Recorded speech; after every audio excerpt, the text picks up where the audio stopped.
നമസ്കാരം, പ്രവാസി മലയാളിയിലേക്ക് സ്വാഗതം. ഇന്ത്യക്കും സൗദിക്കും ഇടയിൽ നേരിട്ട് വിമാന സർവീസ് ഇല്ലാത്തതിനാൽ തന്നെ പ്രവാസികൾ വളരെ ദുരിതത്തിലാണ്. അത്യാവശ്യമായി സൗദിയിലെത്തേണ്ടവർ ദുബായിലും മറ്റുമെത്തി അവിടെ 14 ദിവസം താമസിച്ച് കോവിഡ് നെഗറ്റീവ് സർട്ടിഫിക്കറ്റുമായി വരേണ്ട പണച്ചിലവും അലച്ചിലുമേറെയുള്ള ദുർഘടമായ മാർഗമാണ് ഇപ്പോൾ ആശ്രയിച്ചു വരുന്നത്. ഇതിനൊരു പരിഹാരമാകണമെന്നാണ് എല്ലാവരും ആഗ്രഹിക്കുന്നത്, അധികൃതരുടെ പുതിയ നീക്കങ്ങളിൽ പ്രതീക്ഷയർപ്പിച്ച് കാത്തിരിക്കുന്നത്. എന്നാൽ പ്രവാസികളുടെ പ്രതീക്ഷകൾക്ക് പുതുവെളിച്ചം നൽകുന്ന ഒരു വാർത്തയാണ് പുറത്തേക്ക് വരുന്നത്.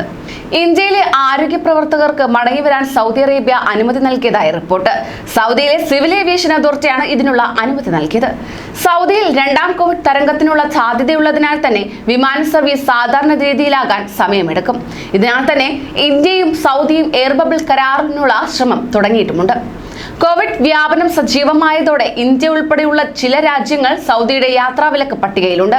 ഇക്കാരണത്താൽ തന്നെ പാകിസ്ഥാനിലേക്കും ബംഗ്ലാദേശിലേക്കും സൗദി വിമാന സർവീസ് തുടങ്ങിയെങ്കിലും ഇന്ത്യയിലേക്കുള്ള കാര്യത്തിൽ ഇതുവരെ തീരുമാനമായിട്ടുമില്ല. കഴിഞ്ഞ ദിവസം ഇന്ത്യൻ എംബസി സിവിൽ ഏവിയേഷൻ അതോറിറ്റിയുമായി ചർച്ചയും നടത്തിയിരുന്നു. ഇതിന് പിന്നാലെയാണ് സൗദി സിവിൽ ഏവിയേഷന്റെ ഉത്തരവ് പുറത്തിറങ്ങിയത്. ഇത് പ്രകാരം നിലവിൽ വിസയുള്ള ഇന്ത്യക്കാരായ ആരോഗ്യ പ്രവർത്തകർക്കും അവരുടെ കുടുംബാംഗങ്ങൾക്കും മടങ്ങിയെത്താം. അതോടൊപ്പം തന്നെ ഇന്ത്യ നിരോധിത രാജ്യങ്ങളുടെ പട്ടികയിൽ വന്നതോടെ സ്വകാര്യ മേഖലയിലെ ആരോഗ്യ പ്രവർത്തകരുടെ യാത്ര വൈകിയിരുന്നു. ഈ സാഹചര്യത്തിലാണ് ഉത്തരവ്. സൗദിയിൽ രണ്ടാം കോവിഡ് തരംഗത്തിനുള്ള സാധ്യത മന്ത്രാലയം മുൻകൂട്ടി കാണുകയാണ്.